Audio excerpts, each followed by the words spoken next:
Maayong adlaw sa inyo tanan. Kagyari kita karon sa nasor nga bahin sang probinsya sang Iloilo, mga 29 kilometros diri sa banwa sang Gimbal.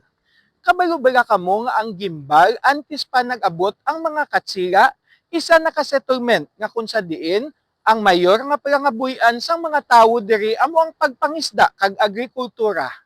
Kag ang banwa sang Gimbal una nga na-mention sa record sang mga Katsira sa tuig 1590 kung sa diin mayara sang isa ka konbento diri.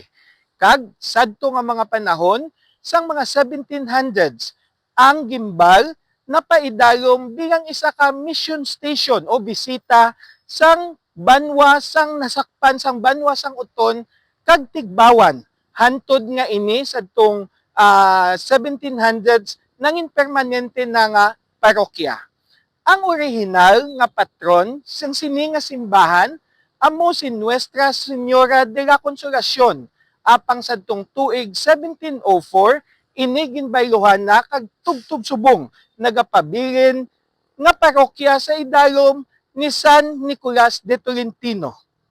Ini nga simbahan nga aton makita karon sa aton likod nga himo sang yellow sandstone kag coral stones kag adobe gintukod pa sadtong 1730 sa idalom sang pagpamuno ni Father Juan Campos kag nahuman sadtong mga 1765 kag hantod gid karon ini nagapabilin nga isa sa mga pinakaimportante nga estruktura historical kag cultural heritage sang matahom nga banwa sang Gimbal upod sa ila nga mga Moro Towers o lighthouses.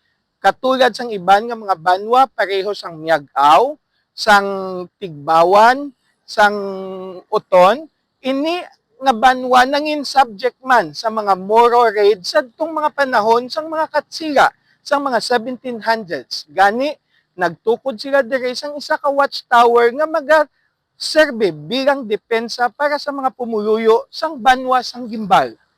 Para sa ihibalo sang mga Victoriasanon, ako, si Konsehal Dino Acuña, ang paryente sang masa.